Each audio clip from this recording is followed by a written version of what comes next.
The air hums electric in the lecture hall, a sultry haze of sweat and anticipation clinging to the walls.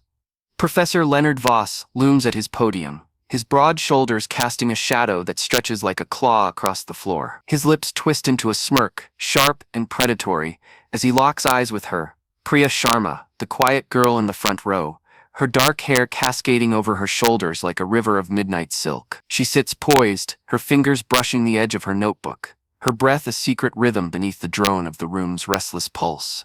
He purrs his challenge, his voice a velvet lash cutting through the stillness. "Miss Sharma, perhaps you'd dazzle us with your modest talents. Solve this." His hand dances across the chalkboard, scrawling an equation, a beast of twisted exponents, jagged roots, and coiled variables, a labyrinth designed to devour her before 200 peering eyes. The class leans forward, a collective breath held, their gazes prickling her skin as Voss's arrogance fills the space like incense. She rises, her movements are fluid, a slow unfurling of power, her kurta hugging her frame with a quiet defiance that sends a shiver through the room. Her hips sway faintly as she crosses the floor, each step a whisper of intent, her presence a flame licking at the edges of their attention. She claims the chalk, her fingers brushing the board with a lover's touch. And in moments, the equation surrenders, numbers align, roots untangle, and the solution emerges, pristine and sharp.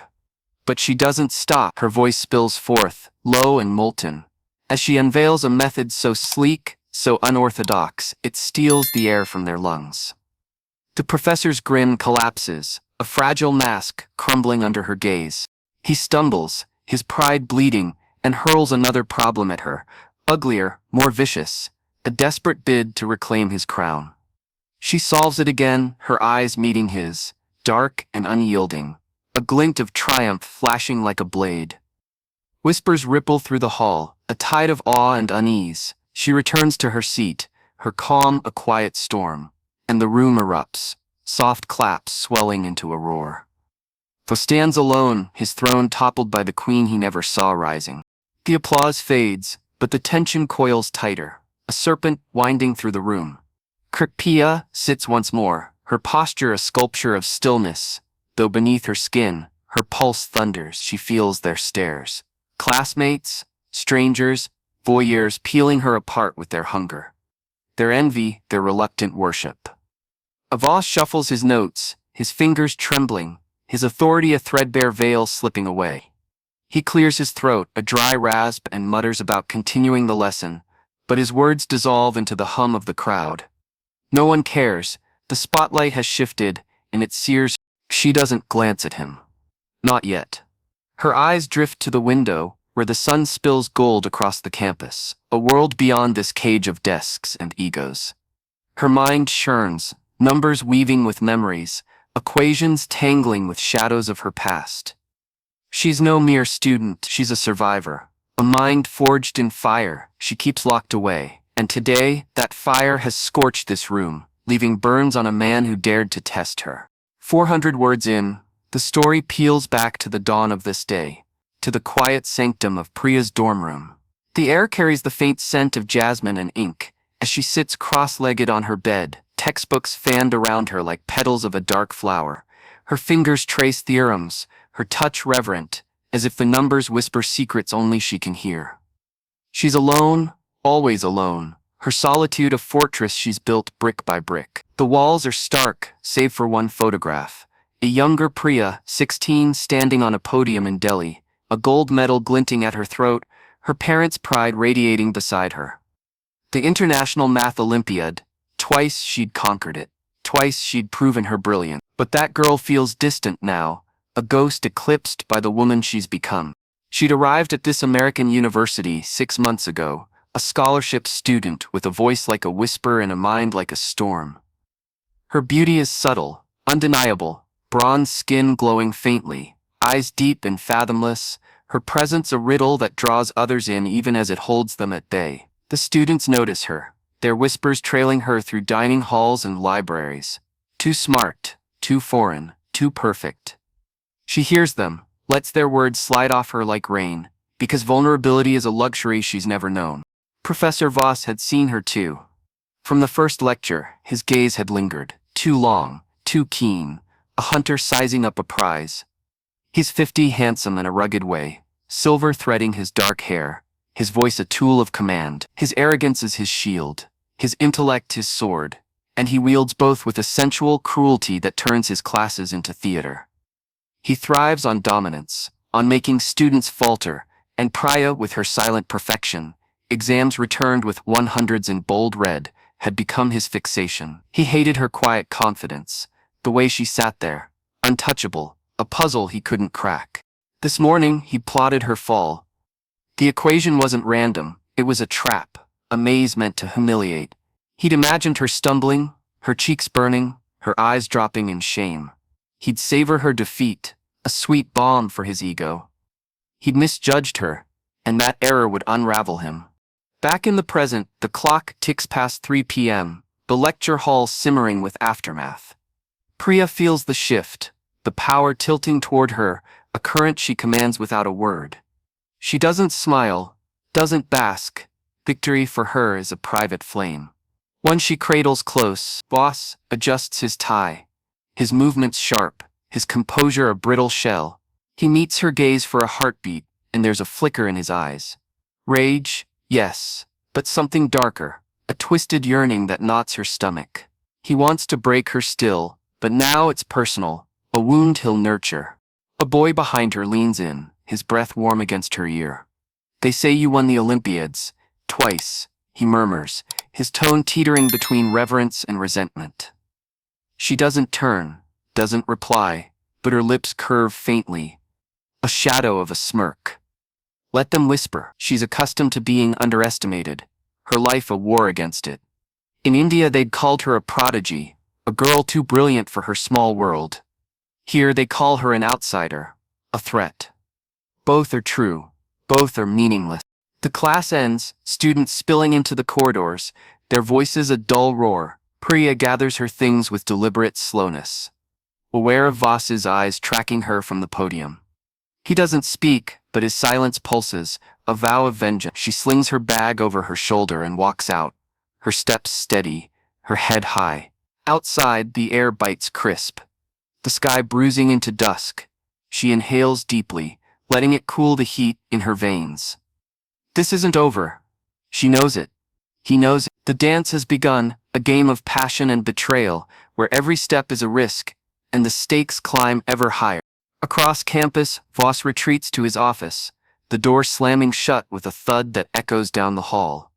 The room is dim, shelves groaning under books, the air thick with the scent of leather and stale coffee. He sinks into his chair, his fingers raking through his hair, his breath ragged. The memory of her voice, calm, cutting, replays in his mind, a taunt he can't escape. She dismantled his trap, turned his stage into hers, and the sting of it burns deep. He'd wanted her humbled, exposed, but instead, she'd stripped him bare before the class. He pours a glass of bourbon from a hidden flask, the amber liquid trembling as he lifts it to his lips. He drinks, the burn grounding him, but it doesn't dull the ache. She's an enigma, a flame he can't extinguish, and that draws him as much as it repels him. He'd seen her potential from the start, those perfect exams, that quiet defiance, but he'd mistaken it for weakness, a challenge he could crush. Now he sees the truth.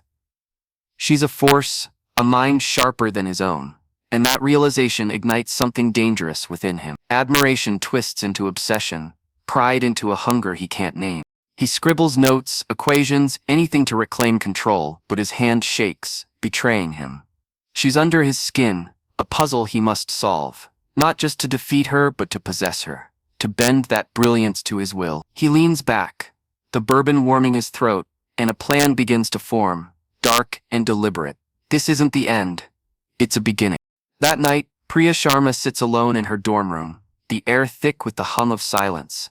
A single lamp spills a soft, amber glow across the cramped space, illuminating the clutter of textbooks, loose papers, and a chipped coffee mug she hasn't washed in days. Her eyes fix on the photograph pinned to the wall, a younger Priya, no more than 14, staring back with a fierce, unguarded gaze. In the image, her hands clutch a gold medal from the International Mathematical Olympiad, its gleam a testament to a time when her mind was her sword, and the world her battlefield. She'd been fearless then, unscarred by the weight of expectation, her brilliance a beacon that drew awe and envy in equal measure. The Olympiads had been her proving ground. She remembers the sterile competition halls, the scratch of pencils against paper, the electric tension as she unraveled problems designed to stump the brightest minds. Each victory silenced the doubters, the teachers who'd smirked at her ambition, the boys who'd muttered she didn't belong. But triumph came at a cost. Her father, a stern man with a mathematician's precision, had shifted from quiet pride to unrelenting pressure, his praise morphing into a litany of next steps and higher goals. Her mother, once a source of warmth, began to see her daughter as a vessel for dreams unfulfilled. Her love tinged with the expectation that Priya would rise ever higher, no matter the toll. By 17, the weight of their gazes had become a cage, and Priya fled, across oceans, from Mumbai's humid bustle, to this gray, sprawling university in a foreign land, chasing anonymity like a lifeline. She'd vowed to bury her genius here, to fade into the crowd of tired students and overstuffed lecture halls. No more spotlights, no more proving herself. But today, Professor Voss had ripped that vow apart. In a single searing moment during his advanced calculus lecture, he'd called her out, mocked her hesitation over a deceptively simple integral, then watched as she solved it with a flourish that left the room stunned. He'd meant to humiliate her, to assert his dominion, but instead he'd unearthed the fire she'd tried to smother. Now it flickers again, fierce and unyielding, an ember she can't extinguish. Her fingers traced the edge of the metal in the photograph, the cold metal a phantom under her touch. She hadn't wanted this fight, hadn't asked for Voss to single her out, but he'd forced her hand. The old whispers from home echo in her mind, too brilliant, too bold. She'd fought those voices once, carving her own path through sheer will. Now, Voss looms as a new adversary, a man who sees her not as a student, but a challenge to conquer. She closes her eyes, the equation from class dancing behind her lids, derivatives twisting into elegant solutions, and a resolve hardens within her. He's awakened something dormant, something dangerous. She won't back down. Days later, a note slips under her door, its edges crisp against the worn carpet. Priya finds it after a late study session, her hair still damp from a rushed shower. The handwriting is sharp, almost violent in its precision. Miss Sharma, we must discuss your performance. 4 p.m., my office. No signature, but she knows it's Voss. Her pulse quickens, a tangle of dread and anticipation knotting in her chest. She's no fool, this is a trap, a chance for him to reassert control after her public defiance. Yet she decides to go, not out of submission, but a burning curiosity. She wants to see his next move, to measure the man who dares to test her. The university campus sprawls under a slate-gray sky as she walks to the math building, her boots crunching on gravel paths lined with skeletal trees. Students drift past, their laughter muffled by scarves, oblivious to the storm brewing in her mind. She climbs the stairs to Voss's office on the 3rd floor, the air growing heavier with each step. The door is ajar when she arrives, the room dim, blinds half-drawn to cast slanted shadows across the hardwood floor. Voss sits behind his desk, a king on his throne, his posture relaxed but his eyes glinting with something feral. Miss Sharma, he greets, his voice smooth as oil laced with a challenge. You surprised me the other day. Not many do. She stands still, her bag clutched at her side, her silence a deliberate weapon. He rises, circling the desk with the grace of a predator, his presence swelling to fill the room. He's taller than she'd realized, his frame lean but imposing, his graying hair swept back to reveal a face carved with sharp lines. You're wasted in that lecture hall, he continues, stepping closer, his breath brushing her cheek. I could mentor you, privately. Unlock that potential. Her stomach twists, his words a velvet noose tightening around her. She sees through the offer, the betrayal woven into its seams. He doesn't want to teach her, he wants to possess her, to claim her brilliance as his own. I don't need a mentor, she replies, her voice steady, cutting through the tension like a blade. I've already outgrown you. His smile falters, a crack splintering his polished facade, and the air thickens with unspoken threats. She turns to leave, but his hand grazes her arm, a fleeting touch, electric and possessive, sending a shiver down her spine. This isn't over, he warns, his tone low and dark. She pulls away, her heart pounding, and strides out, the door clicking shut behind her, like a gunshot. The next lecture is a battlefield, the air charged with anticipation as students file into the cavernous hall.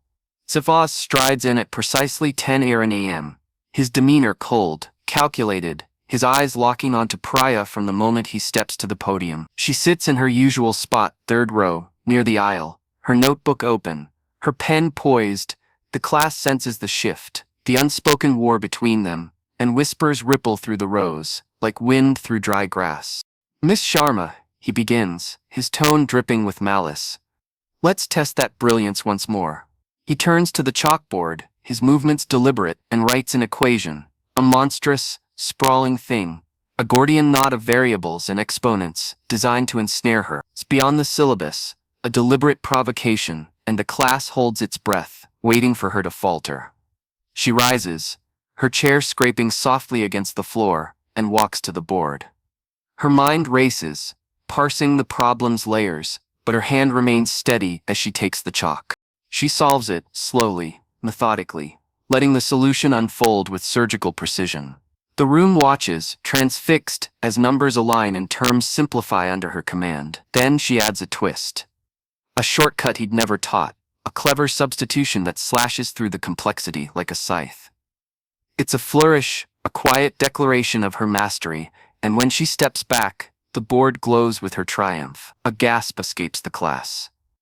Whispers swelling into a murmur of awe. Voss's face darkens, his control slipping like sand through his fingers.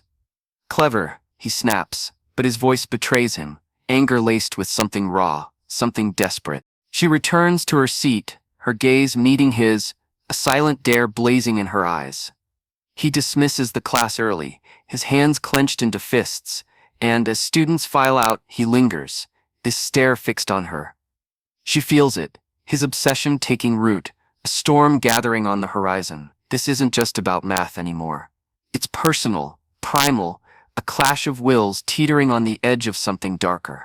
In the weeks that follow, the tension coils tighter, a thread pulled taut between them.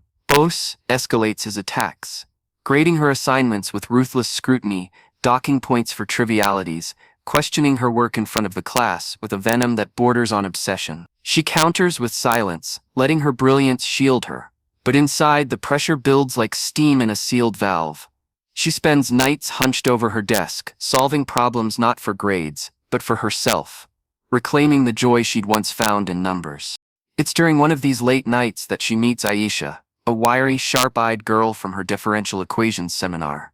Aisha knocks on Priya's door unannounced, a stack of notes in hand, her grin crooked and unapologetic. "Heard you're the one giving Voss nightmares," she says, stepping inside without waiting for an invitation. "Figured you could use a friend who's not scared of a little math." Priya hesitates. She's kept people at arm's length since arriving, but Aisha's warmth is disarming, her wit a welcome reprieve from the solitude. They bond over coffee and calculus, Aisha's quick laugh cutting through Priya's guarded walls. She's a local, born in the city's rougher edges, her own brilliance honed through grit rather than privilege. "Voss hates women who don't bow," Aisha confides one night, her voice low. "He tried to pull that mentor crap with me last year. They told him to shove it." Priya's eyes widen, a spark of kinship igniting.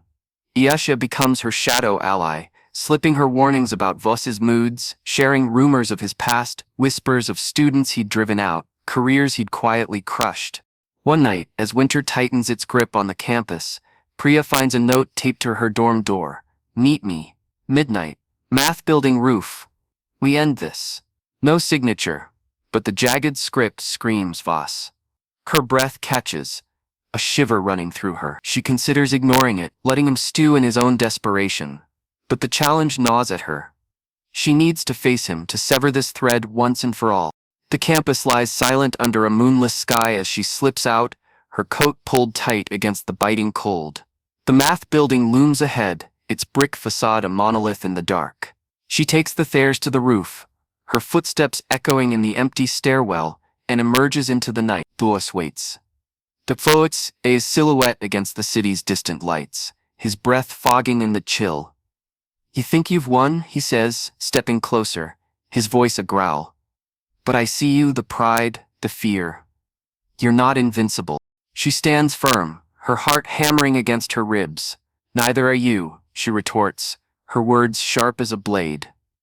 He laughs a bitter, hollow sound and lunges, not strike, but to seize, his hands gripping her shoulders, his face inches from hers. Join me, he pleads, his tone cracking with something raw. We could be unstoppable. His eyes burn with a manic intensity, a man teetering on the edge of reason. She wrenches free, her own eyes blazing. I don't need you, she hisses, stepping back. You're nothing without your power. His mask shatters, rage, longing, feet, and he staggers, the fight draining from him like blood from a wound.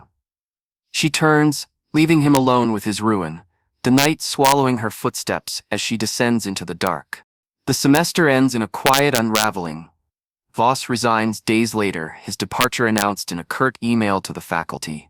His office emptied overnight, rumors swirl, some say he cracked under pressure. Others whisper of a formal complaint, but Priya keeps her silence, letting the story grow without her.